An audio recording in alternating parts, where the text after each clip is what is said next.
politicians today don't believe in God, have no concept of the Judeo-Christian roots upon which the entirety of our civilization has been built. If a country is rich in oil, gas, whiskey, tourism, engineering talent, and still manage to be broke, something is seriously wrong with the people in charge. Then one leader walks on stage and says, "We have everything we need to be wealthy again." In this video, Nigel Farage gives an impassioned speech in Scotland about its decline and the strategy reform has to turn Scotland around, because Scotland has untapped resources and the potential to be an economic powerhouse. We are also going to consider the leadership principles of strategy and influence. Before we get into the details, if you love diving into political issues and enjoy hearing a principled take on them, then hit the like button, share this video, and subscribe to join the conversation. It will help our channel reach a wider audience. Now, our once great nation, the United Kingdom, is in very great trouble. We are in economic decline. We are in social decline. We are even, I think, frankly, in moral decline. And those problems here in Scotland, due to appalling political leadership, the chronic problems the United Kingdom has are even more acute in Scotland today, and we have to face up to that. Now, I could do what all the others do. I could spend the next 10 minutes slagging off the other parties. I could tell you that the SNP care more about Gaza than Glasgow. I could tell you the Conservative Party have lost the will to fight. I could tell you that Labour are in free fall, and deservedly so.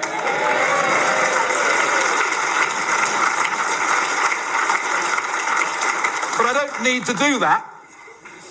Do you know why? The people of Scotland know it already. They know it already. And there is a huge gap in the political market. And do you know what people want?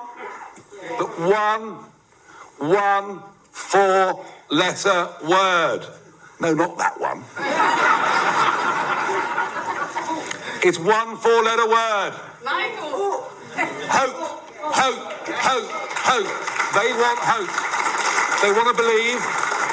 They want to believe they can vote for people who've got the courage to face up to the existing problems and the ability as human beings with real world experience across a wide range of sectors to actually turn things around.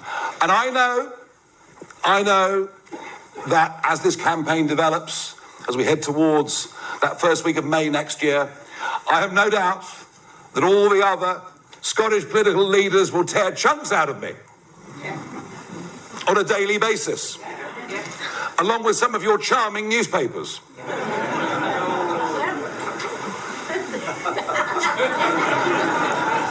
Do you know something? I'm not going to return the compliment. We know the failures that have happened here. We know that since devolution, Scotland has got poorer, weaker, crime is worse. I'm not here to play a political game of Punch and Judy with the others. We're going to ignore them. We're going to do our own thing. We're going to go out and sell to the Scottish people a manifesto based on hope, based on making people's lives better. We are the positive party of change and of hope.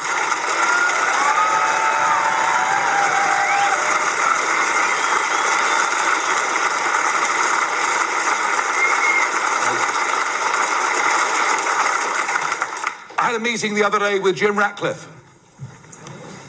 One of the few days he wasn't at Manchester United. And we talked about Grangemouth, Scotland's last major and biggest manufacturing base. Grangemouth's going to close. And Jim is going to invest £3 billion of money in America. Not because he wants to, but because national and Scottish government policies have now given us the highest industrial energy prices in the whole of the world. And you can't make ships, you can't make steel, you can't make chemicals, you can't refine, you can't make cement, you can't do any of these things if you have the highest industrial energy price in the world. But this argument, and it's one that Richard Tice and I have been making for years, it's been difficult. You see, politicians today don't believe in God, have no concept of the Judeo-Christian roots upon which the entirety of our civilization has been built.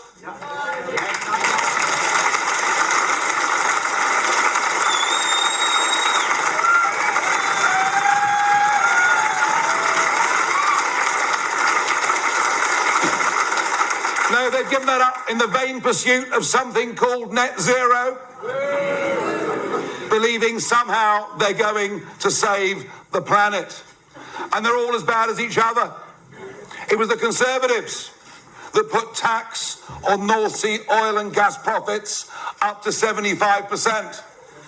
And now under Rachel Reeves, that distinguished former Bank of England economist,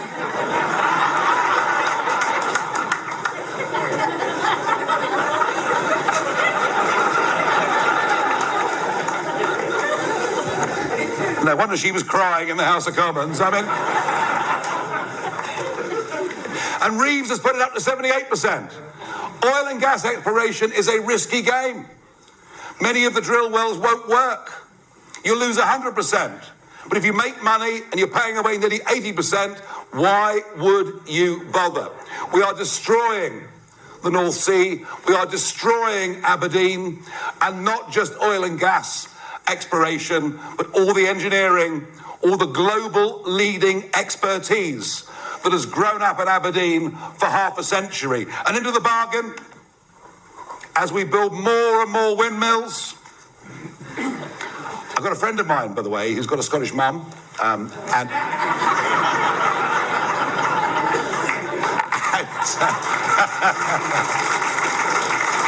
on, wake up at the back.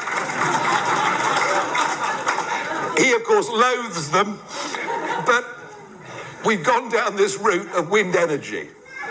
We give Scottish landowners £250,000 a year, £300,000 a year to put windmills on their land.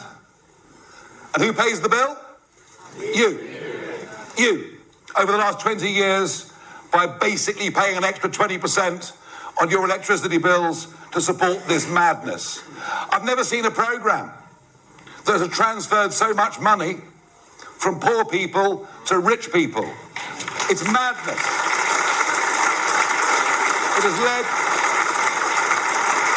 has led to the deindustrialisation of Scotland. It is madness. And we'll fight to change all of that. I don't want Grangemouth to close. I don't want Jim Radcliffe to invest $3 billion in America. I want him to invest it here in Scotland and to provide well-paid jobs.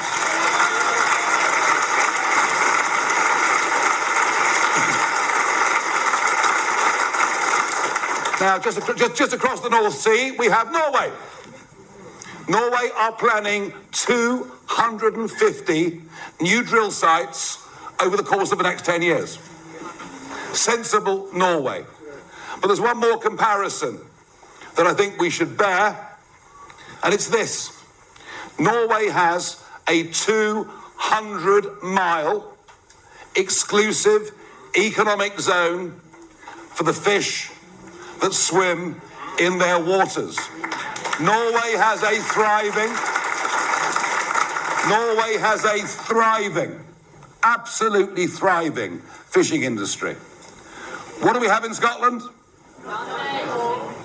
12 miles, but really only control to 6. And no British government, no Scottish government actually has the guts to stand up and say, if Norway can do it, if Iceland can do it, if the Faroe Islands can do it, it's about time Scotland did it as well.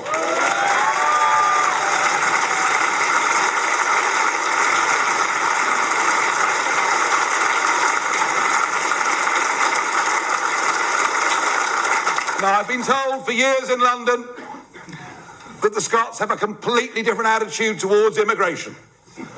The Scots think open borders are a wonderful idea. Is that right? Oh, the media must have this wrong then.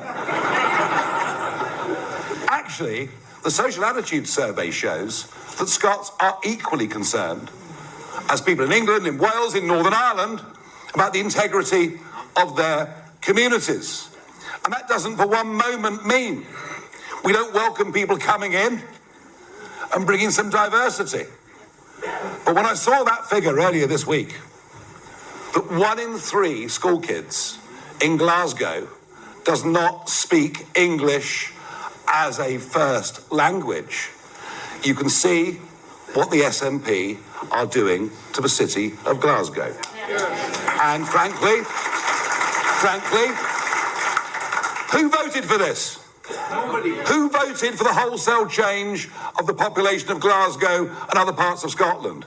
Who voted for areas of our cities to literally become unrecognisable from their Scottish backgrounds? The answer, simple, nobody. And Glasgow, the city of sanctuary, well, I'm sorry, but it isn't just the housing, and it isn't just the money. Here in Falkirk, there have been 3 serious sexual assaults in the space of the last week.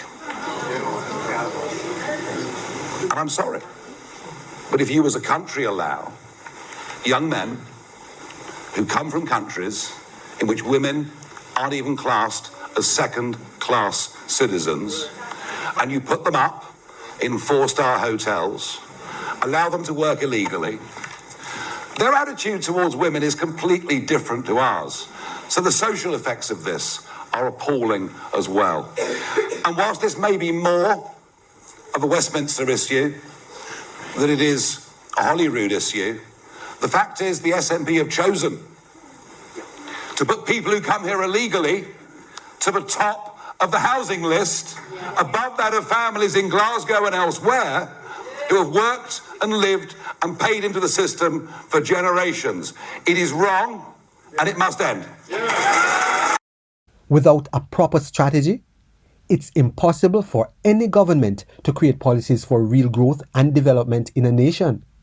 And if you can't create those policies, you will struggle to have any genuine influence or impact on people.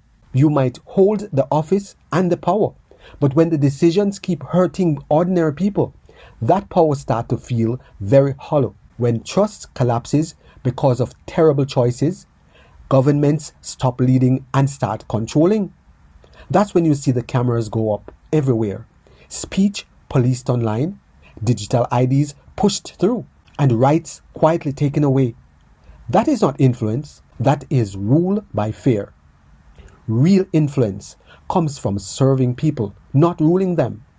A strategy that actually puts citizens first gives you willing support. An iron fist only buys you time until people have had enough. The strategy you choose as a leader decides everything. Success or failure, trust or rebellion. People are desperate for leaders who bring genuine hope. Hope backed by practical solutions that work in the real world. The average person doesn't care about political jargon. They care if the plan makes sense for their family, their job, their future. Force complicated nonsense on them and you've already lost them. They want leaders with courage who will tackle the big problems head on. No more excuses, no more spin, just action. They want leaders who have real-life experience in different sectors. Leaders who bring common sense answers that create wealth and security, not just ideological theories. And nothing exposes bad strategy more clearly than the choices being made in Britain today. Number 1, shutting down our oil and gas while we pay other countries for theirs. That leaves communities behind and makes us poorer every single year. Number 2, pouring billions into housing and feeding illegal migrants while our veterans and citizens sleep on the streets. Number 3, hammering businesses and workers with high taxes while paying people more to stay at home than to actually go to work. These are political choices, bad strategy. And because they hurt the majority, trust dissipates and the influence is gone. When you offer a clear vision that actually benefits people and back it with practical strategies that make life better, something powerful happens. People start believing again. They start volunteering to help to make it happen. They run with you, not away from you. That is real leadership. So here's a question for every current and future leader watching this. Will you choose a strategy that serves people and earns their willing support, or the one that forces compliance and guarantees resistance? Choose to lead with strategy and genuine influence. The country is waiting. Share your thoughts in the comments on the significance of strategy and influence for changing the way forward for Scotland. If you have benefited in any way from this video, please subscribe, like, share, and be sure to leave us a comment.